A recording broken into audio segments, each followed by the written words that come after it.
윤일병 사건으로 온 대한민국이 뒤숭숭하다 못해 참담합니다. 지난 5일에는 사건의 4차 공판이 열렸는데요. 이 공판에서 당시 가해자들이라고 할 수 있죠. 특히 주범으로 알려진 이병장이 그 반성하지 않는 태도를 보인 것으로 알려져서 많은 사람들을 분노케 했습니다. 이번 공판에 시민법정 감시단으로 참여하신 분 전화 연결해서 당시 분위기 그리고 윤일병 사건에 대한 이야기를 나눠보겠습니다. 공복순 어머님이십니다. 안녕하세요. 네, 안녕하세요. 예, 지난 5일에 직접 법원에 다녀오신 거죠? 네네. 그래서 지금 사실 공판 분위기가 어땠는지 말들이 많거든요. 가해자들 네. 태도 부분이 특히 그런데요. 네네. 실제 어땠어요? 거기 들어갈 수 있는 인원이 한 20명도 안 될 것 같은 그런 좁은 공간에. 네. 한 5, 60명? 그래서 당연히 앉지 못하고 섰는데도 이렇게 뒤에 그 통로에 다 들어가지 못해서 복도에까지 너무 많은 사람이 왔어요. 워낙 관심이 많죠. 그렇죠. 예. 네. 그때 어땠어요? 가해자들이라고 할 수 있는 분들, 이를테면 이병장 태도 논란이 많은데요. 실제로 네네. 어땠습니까? 저는 맨 뒤쪽에 있어가지고 가까이에서는 못 봤는데요. 네. 이병장 같은 경우 맨 앞쪽에 앉아 있더라고요. 근데 한 번도 고개를 숙이지 않았고요. 저는 끝까지 이렇게 지켜봤거든요, 유심히요. 네네. 그랬더니 한 번도 고개를 숙이지 않았고, 그렇게 많은 사람이 그렇게 흥분해서 그러니까 왔는데, 그 사람들에 대한 어떤 그런 걸 굉장히 고개를 빳빳하게 들고, 저럴 수가 있을까? 사람들이 막 이렇게 흥분을 하더라고요. 너는 뭐 잘못한 거야. 이렇게 얘기를 수근거리는 소리를 들었어요. 반성이. 나머지 두 명은 고개를 푹 숙이고, 그래서 저는 너무 뒤쪽이라 보이지는 못했는데 뒤에 들으니까 울고 떨고 이런 부분을 보였다고 하더라고요. 저는 그건 확인을 못했거든요. 그렇군요. 네. 같이 가신 분들도 네네. 그 법정에서 사실 굉장히 많은 생각을 하셨을 것 같아요. 그렇죠. 그리고 법정 자체도 어떻게 소란스러웠을 것 같아요. 뭐 한숨 소리부터 해서 그런데요, 저도 그럴 거라 생각했는데, 네. 그러니까 법정이 주는 어떤 그런 분위기 있잖아요. 그렇게 많은 사람이 갔는데도 불구하고 굉장히 정숙했어요. 워낙 사안이 네. 그렇다 보니까 예, 엄숙해졌나 그렇죠. 봐요. 많은 사람들에 비해서 정숙했고요. 네. 정말 입추의 여지가 없었거든요. 서지도 못했어요. 그 입추의 여지가 없는 그분들, 네. 지금 시민법정 감시단 소속으로 이제 이 어머님도 갔다 오신 건데 다 그분들은 아니었죠? 언론사도 많았고요. 그렇죠. 아니, 언론사라고 해도 뭐 카메라가 왔다는 얘기는 아니고요. 기자분들. 카메라 못 들어가죠. 당연히 못 들어가죠. 예. 그러면 시민법정 감시단은 몇 명이 가신 거예요? 한 버스 2대가 출발했거든요. 근데 제가 탄 버스 같은 경우는 2군데, 3군데 정도 빈석이 있었고 꽉 차서 갔거든요. 네. 그래서 제가 쉬어보진 않았지만 5, 60명은 좋게 되지 않을까라는 생각을 해요. 어떤 분들이 무슨 목표로 모이신 거예요? 다들 자식 가진 부모. 공분이죠. 공분이다. 대한민국 이래서는 안 된다는. 그리고 어떤 엄마는 그러시더라고요. 일산에서 오셨는데 예수님의 어떤 삶을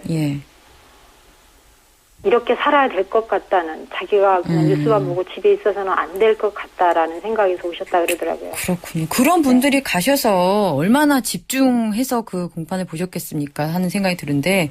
네, 그렇게 집중했죠. 근데 그게 사실 길지는 않았어요. 그래요? 한 20분 정도? 무슨 내용이 주로 오간 거예요? 그 20분 동안?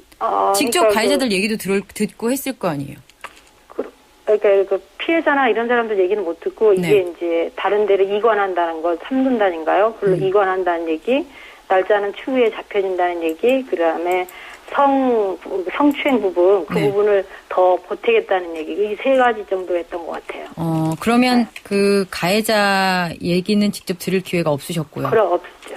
그러면은 아까 말씀하셨듯이 고개를 빳빳이 들고 있거나 또 다른 분들은 고개를 떨군 그런 분위기 정도를 느끼셨겠군요. 분위기 정도, 가해자는. 그렇습니다. 그런데 지금 사실 이 어머님께서도 이 공판이 남의 얘기가 아니라고 들었어요. 네, 그래요. 이번 폭행 사건 같은 뭐 종류는 아니지만 네. 어머님 아드님께서도 2011년에 군 훈련소에서 그 뇌수막염 치료를 제대로 받지 못해서 사망하셨다고 들었습니다. 맞습니다. 그러시다 제가요. 보니 예.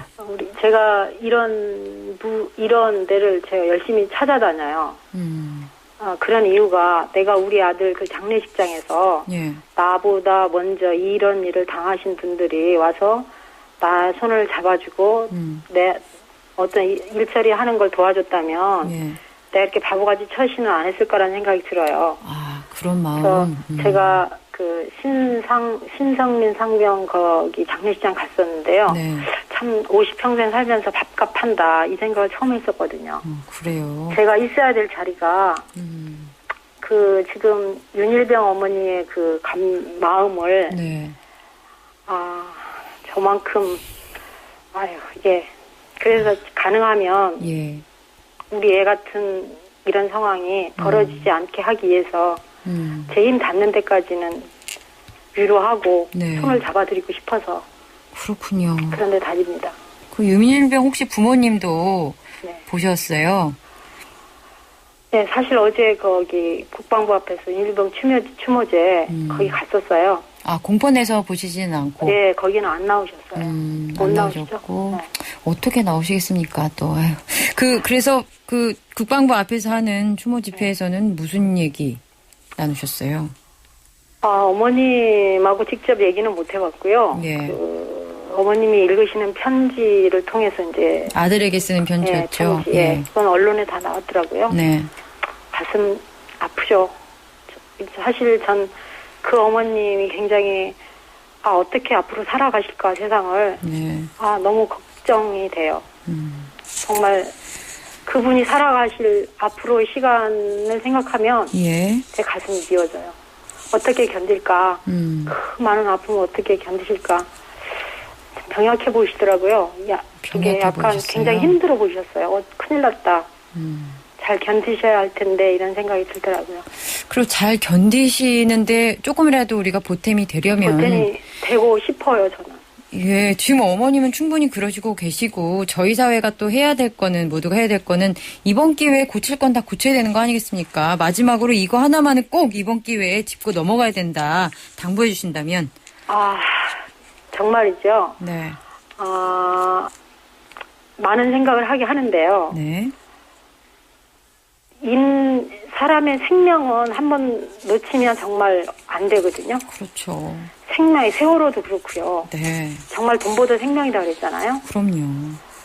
이 사람의 생명에 대한 예의를 언제 어느 곳에 있는 사람들 모두가 인권 하잖아요. 예. 이 인권을 생각한다면 네. 이번 그 윤일병 사건도 그렇게 폭력이 자행되고 있는 걸 군 그 책임자들은 몰랐을까요? 자기들 편하다고 그렇게 해서 군기 잡는다고 네. 그런 거 방치한 부분 없었을까요? 그런 부분도 다 정말 책임을 확실하게 물어야 될 것 같아요. 알겠습니다. 생명에 대한 예의를 지켜라. 어떻게 보면 당연한 말인데 굉장히 뼈아픈 지적이네요. 여기까지 드릴게요. 정말 그 부분이 안 돼서 그래요. 예, 어머님. 여기 이렇게 인터뷰 응해주셔서 정말 감사합니다. 네, 감사합니다. 수고하세요. 예, 공복순 어머님이셨습니다.